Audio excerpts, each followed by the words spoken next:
Pour l'organisation, on était allé, moi je suis parti de Ouagadougou en 67, comme je disais, pour mon mariage. Et donc je vivais avec déjà assez d'expérience parmi les sunnites. Il faut signaler par exemple que parmi leurs ténors, il y avait un jeune dynamique qui allait être plus tard leur président. Il m'a abordé un jour, en 68, pour l'avaliser, pour prendre un prêt à la banque pour acheter des moulins. Lorsque je lui ai dit que j'ai vu dans mon Coran en français que il y avait le riba dans les emprunts bancaires, il était déçu, il a dit non mais toi tu ne cours aucun risque, c'est moi. Je lui ai dit mais non, dans le riba, on incrimine celui qui utilise le riba, celui qui donne le riba, les témoins de l'opération, alors donc je ne peux pas t'avaliser. Ça, c'était un aspect de ce qu'il y avait sunna, mais tu vois, certains aspects qui n'étaient pas encore corrects. Ensuite, maintenant, va naître un conflit très sérieux entre sunnites de beaucoup de nations. Et ce conflit-là concernait un commentaire du Coran. Moi, je cherchais à savoir. Je n'avais pas de parti, je n'étais pas partisan. Donc, j'allais à toutes les deux mosquées pour écouter les tafsirs pendant le Ramadan. Je suis tombé sur le commentaire d'une ayat, des commentaires contradictoires. Ce que j'ai entendu dans la première mosquée était le contraire de ce que j'ai entendu sur le même verset dans la deuxième mosquée. La mosquée sunnite? Les deux mosquées sunnites. À ce moment, il y avait une séparation entre les riches et les pauvres. Les riches, c'était les grands de Bobo, qui ne voulaient pas qu'on parle de femmes voilées, qui ne voulaient pas qu'on parle de quoi, de la sunna dure là. Et maintenant, les pauvres, c'était du côté de Ousmane Touré, où lui, c'était la sunna, rien que la sunna. Le prophète a dit un point, c'est tout. À tel point que les deux fractions ne répondaient pas au salam l'une de l'autre. Les gens de cette mosquée-là ne répondaient pas au salam de quelqu'un qui prie dans l'autre mosquée. À ce point-là. Et ça, c'était visible et tout le monde le savait. Jusqu'aux gens de Boromont. Alors, quand moi j'ai vu cette différence de commentaires sur le verset, j'ai dit ça y est. Dans mon Coran en français, j'ai vu que si vous ne tombez pas d'accord sur un sujet donné, reportez-vous sur le Coran ou sur le prophète, les dits du prophète, si toutefois vous croyez en Allah et au jour dernier. وَإِن تَنَازَعْتُمْ فِي شَيْءٍ فَرُدُّوهُ إِلَى اللَّهِ وَالرَّسُولِ إِن كُنتُمْ تُؤْمِنُونَ بِاللَّهِ وَالْيَوْمِ الْآخِرِ. Moi, je dis ça y est. Les gens s'insultent, ceux-ci disent que c'est là. C'est des gens qui exagèrent. Ceux-ci disent que les autres là sont des munafiques. Ils ne veulent pas la religion. Tu vois, c'était tendu. Et pourtant, ils étaient c'était des beaux. Hein? Ousmane Touré, par exemple, il a la fille du grand frère de Alagui Abdoulaye Gira, qui est de l'autre côté. Ah, c'était difficile. Moi, j'ai décidé de les aborder pour qu'ils s'asseyent et travaillent ce que Dieu a dit. Si vous ne tombez pas d'accord sur un sujet, allez consulter le Coran. Et le dit. Je dis voilà. Vous avez dit à propos du verset suivant. Voilà tankihil mushrikat hatta yumin. Dans une des mosquées, chez Ousmane Touré, on dit voilà, ceci, c'est-à-dire les mushrikoun là, nous n'épousons pas leurs filles. De l'autre côté, on a dit si nous pouvons les convertir, les épouser et les convertir. Donc c'est on peut et on ne fait pas. J'ai fait un mois entre les deux mosquées. Finalement, quand j'entrais dans la mosquée, tout le monde était gêné parce qu'ils savent que j'allais évoquer mon problème. Moi, je dis il faut qu'ils s'asseyent. Et je suis allé demander le témoignage du directeur de la madrasa centrale de la communauté qui était un Sénégalais, Ndiaye Diawhar, qui lui l'a étudié en Tunisie. Donc c'était le patron en arabe en tout cas de tous ces gens-là.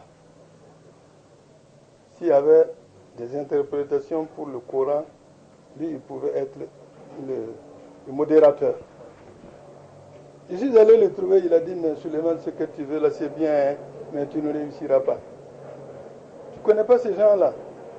J'ai dit mais pourtant il faut qu'ils s'asseyent. Moi je ne vais pas saborder ma jeunesse là. Mon intellectualisme et tout suivre ces gens-là parce que c'est la vérité et puis tomber sur un cas où on doit prouver notre vérité et les gens refusent. Ça ne marche pas. J'ai tenu, j'ai insisté et Dieu merci, on a fini par s'asseoir. Tous ceux qui ne voulaient pas se voir ni répondre au salam de X ou Y là, ils se sont retrouvés à mon logement un soir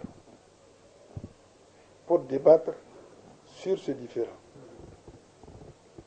De 21h20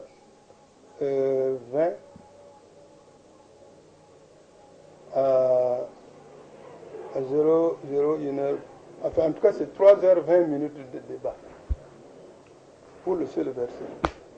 On a tout entendu, chacun a donné toutes ses preuves, a sorti toutes ses, tu vois quoi, du Coran, des hadiths, des preuves de quoi, l'histoire de quoi, Aïchata qui était en voyage, tout, on a tout entendu, on a tout sorti.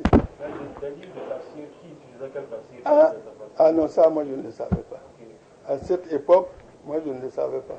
Mais est-ce qu'ils avaient le tafsir sous les machins? Chacun sortait des machins, des témoignages du tafsir d'un tel, bon, ils n'avaient pas ouvert le livre comme ça pour... Non. Ah, ils étaient assez savants pour citer le machin, tout seul. Et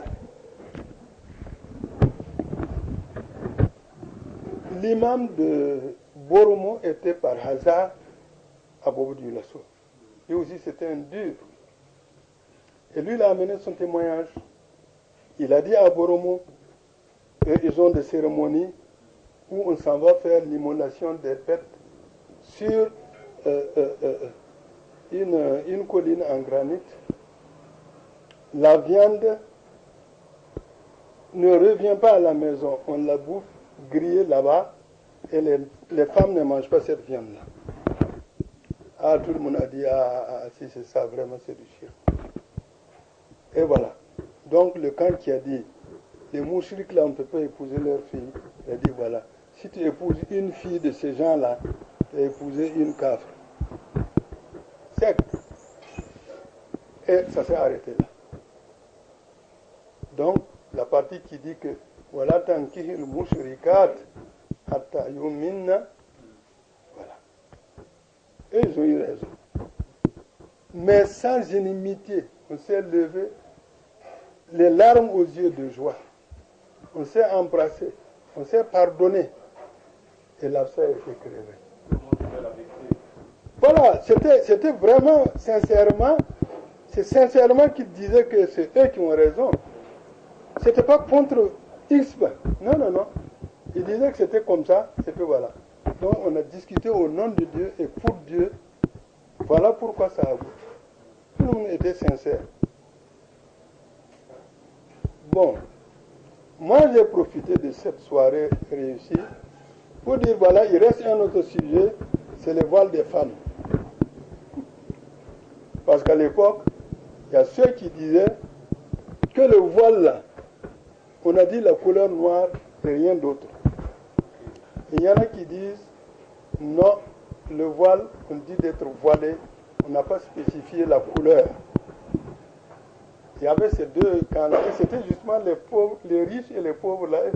Leurs femmes étaient différemment habillées à cause de ça. Et on a trouvé un jour pour s'asseoir encore, mais sans trop de difficultés, puisqu'on a réussi sans se frapper à la première réunion. Voilà, ils ont accepté de faire cette deuxième réunion. Et on l'a tenue. C'est plutôt ceux qui disaient que la couleur du voile n'a pas été spécifiée là par le prophète. Ce sont eux qui l'ont emporté. Bon, maintenant, il y avait, est-ce qu'on cache les yeux, est-ce que... Bon, ça, c'était les détails. Voilà. Mais ils sont tous d'accord que le voile n'a pas de couleur et que on a parlé du visage et des mains qui peuvent rester dehors. Voilà. D'accord. Ça, c'était le débat de science, c'est pas... Ah, ben oui. Ouais. Mais ça divisait la communauté. Okay. Voilà. D'accord. Mais maintenant, en ce moment, est-ce que vous aviez des idées, vous avez une idée sur la composition des membres du bureau? Ah, si tu veux des noms, je ne peux pas te les donner, mais je vais te donner une anecdote intéressante dont les gens de Ouagadougou ont été témoins. D'ici, lorsque j'étais revenu, qu'on avait notre récépissé et tout, il était question d'un vote pour nommer le président du bureau local. C'était des bureaux locaux d'abord. Du bureau local de Bobo. Maintenant, c'est devenu des bureaux régionaux. Donc, c'était pour nommer le président local de Bobo. D'ici, puisque c'est moi le président national, on a envoyé d'abord Aboubacar Ouazou avec une équipe. Lui, il a commis l'erreur d'aller descendre dans un groupe qui cherchait la présidence. Et donc, les autres côtés, de l'autre côté, ils voyaient ça mal. Quand tu es venu pour faire élire un machin, et tu es descendu chez X. Donc, ça n'a pas marché. On a fait une deuxième mission avec Issa Kakabore. Le même. Lui, il est parti. Et ça a été aussi difficile. Et lui a même dit que parmi les riches là, le groupe des riches là, il y avait des gens qui avaient des manœuvres, qui travaillaient sur leur chantier, mais des chrétiens, et qui sont venus pour voter à la mosquée. Et il y en a que lui l'a surpris en train de cacher leur croix.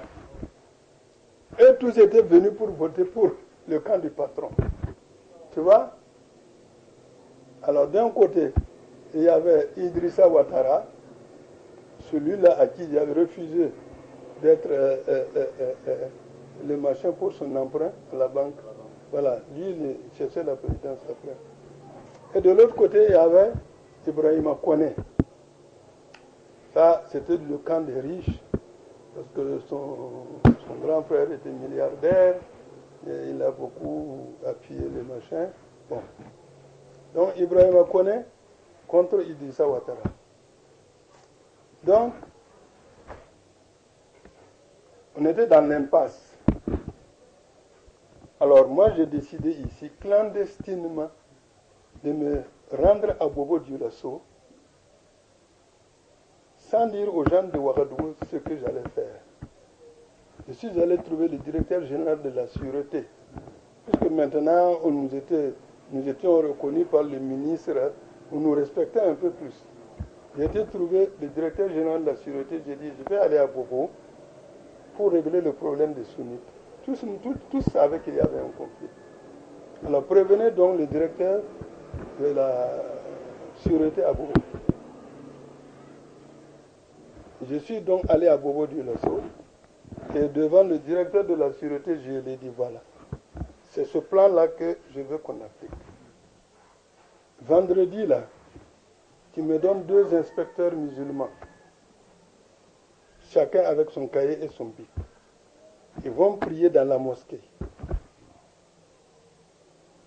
Et c'est après la prière seulement que je vais annoncer le travail à faire.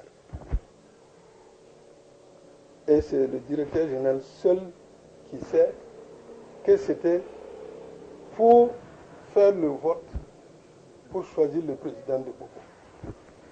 Les gens de Bobo, je suis allé descendre à la Secna. Donc mes propres logeurs même là, qui avaient forcément un camp là. Moi je ne suis pas descendu chez eux. À tel point qu'ils disaient, mais Suleiman Kakoyana, cabinet clé, ça va à bien. Amma lo anana fait minkama. Suleiman, ça fait 3 jours qu'il est là. On ne sait même pas pourquoi il est venu, il ne dit rien à personne. Moi j'étais à la Secna, à l'aéroport. Et le vendredi, je suis venu comme tout le monde à la mosquée, sachant que j'avais un travail à faire. J'ai dit aux inspecteurs, là, vous vous placez à chacune des 2 portes. Et quand on a fait le salam, j'ai dit voilà, je suis venu pour régler votre différend. Concernant le choix d'un dirigeant musulman, on n'a pas besoin de battre campagne. Tout le monde est là dans cette mosquée, selon ma demande. Donc c'est aujourd'hui que vous allez choisir le président. Il y a à chaque porte un inspecteur de police. Vous allez sortir et en sortant, vous donnez le nom du président que vous voulez. À n'importe quelle porte où vous passez, vous donnez le nom du président que vous voulez et vous sortez. Vous sortez, vous ne rentrez plus. Jusqu'à ce que la mosquée soit vide. Et ce sont les 2 inspecteurs qui vont vous communiquer le nom du président. C'est comme ça qu'on a procédé. Ils sont tous sortis. Certains en remuant la tête comme ça.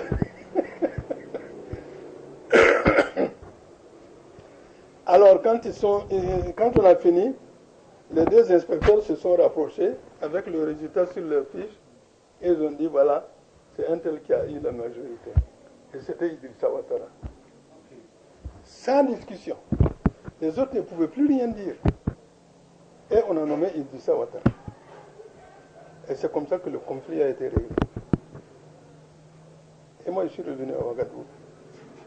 Mais par la suite, il n'y a pas eu d'incident par rapport à... Non.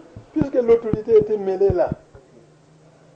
Des inspecteurs de police au nom de la sûreté.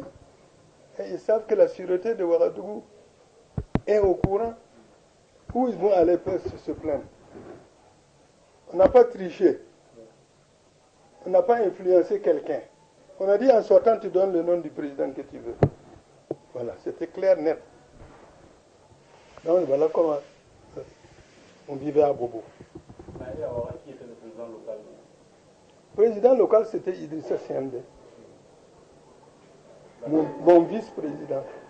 Président local, vice-président national. Voilà, vice-président national et président du bureau local de Ouagadougou. D'accord, en 1974, c'était déjà le premier congrès. Maintenant, après... Bon, l'Assemblée générale. Voilà. Maintenant, après cela... Il y a eu un congrès, le tout premier. Comme Bobo avait plus d'adeptes que Ouagadougou, on a décidé de faire le premier congrès à Bobo Dioulasso. Et cela, c'était en 1977. D'accord, mais dans tout cela, on a vu que les anciens camarades de classe, à la personne de Ahmad Bandé, il ne s'est pas mêlé dans... De quoi il se mêle, lui? Jamais il ne se mêle à rien. C'est dans sa cour que les gens prient. Tout ce qui peut arriver là, sauf le jour où on nous a menacés, et il est sorti avec son couteau de cuisine, et on l'a attrapé en vain. Et tu vois quoi, c'est la première fois qu'on a vu Amadou Bandé guerrier, menaçant. Il dit de laisser, il va tuer quelqu'un.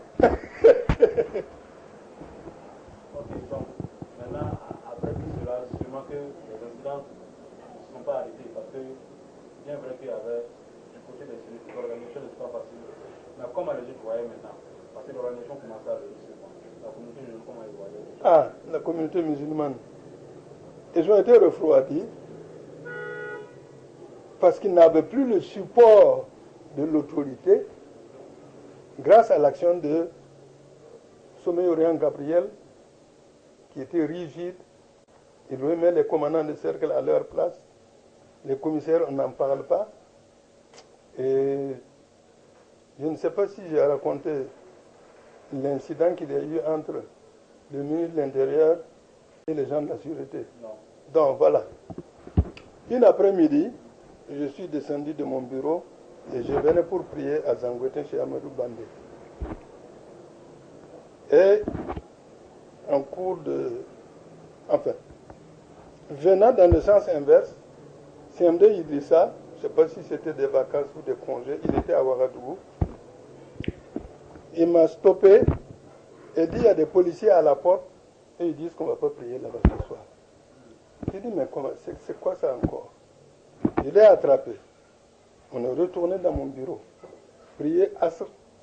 J'ai pris mon téléphone, j'ai téléphoné directement au ministre de l'Intérieur. J'ai dit il y a des policiers à notre porte, ils disent qu'on ne va pas prier là-bas. Il dit qu'est-ce que c'est que cette histoire-là? Venez me voir tout de suite. J'ai pris CMD, nous nous sommes rendus au ministère de l'Intérieur. On est allé. Nous ne savions pas exactement ce qui s'est passé, puisque CMD, on lui a dit seulement on ne prie pas. Lui, il a continué, il ne sait pas qu'est-ce qui s'est passé avant. On avait arrêté des gens et puis amené au commissariat. Mais lui ne savait pas ça. Donc lui, il est venu. Nous avons été chez le ministre. Si on avait su qu'on avait arrêté déjà des gens même, le ministre allait faire des dégâts. Parce qu'il s'est énervé. Il dit comment moi j'ai dit de mettre un service d'ordre pour que vous priez tranquillement et ils ont mis des policiers pour vous interdire de prier. Et quoi. Il prend son téléphone. Passez-moi le directeur général de la sûreté. On dit il est absent. Passez-moi son adjoint. Il est absent. Il était furex. Il a raccroché. Et il suait comme ça là. Donc, on est resté là à causer maintenant. Un jour, il m'a dit, Suleiman, je connais bien l'histoire de Mohamed Ben Abdul Wahab plus que toi. J'ai dit, ah bon?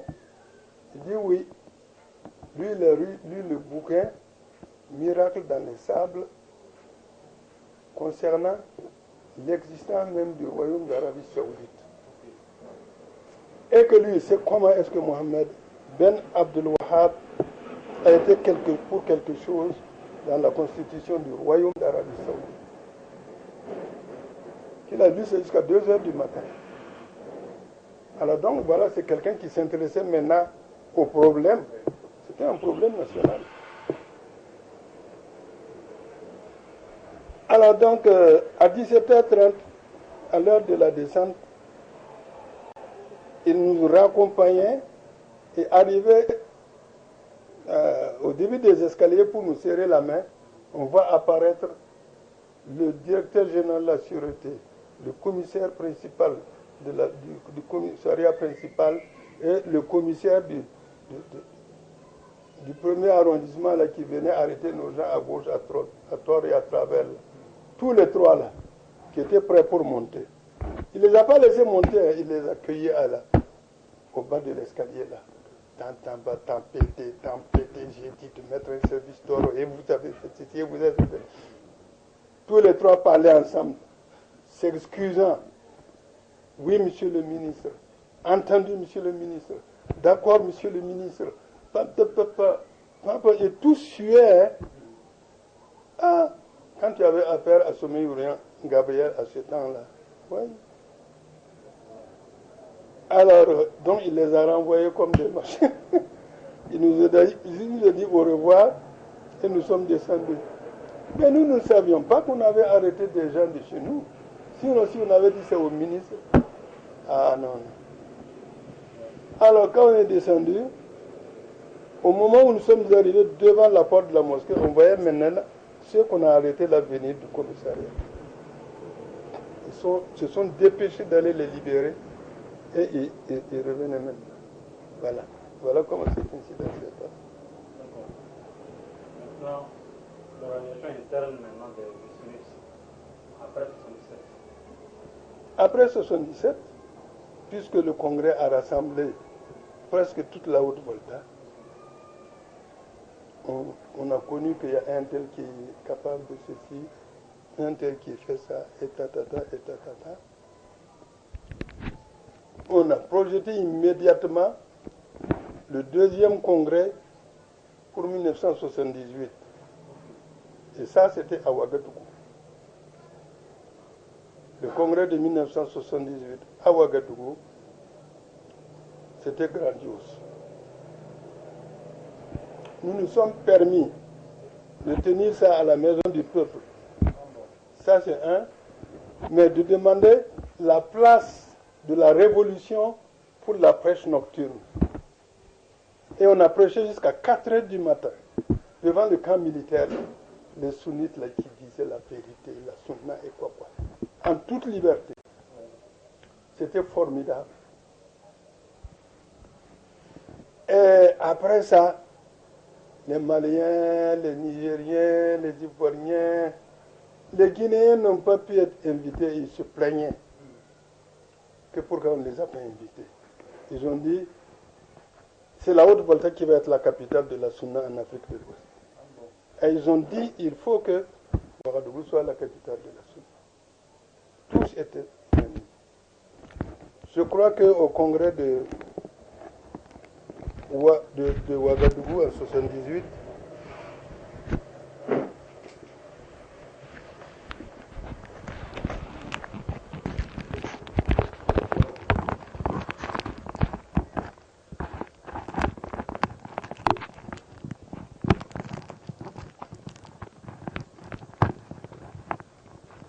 au congrès de Ouagadougou en 78,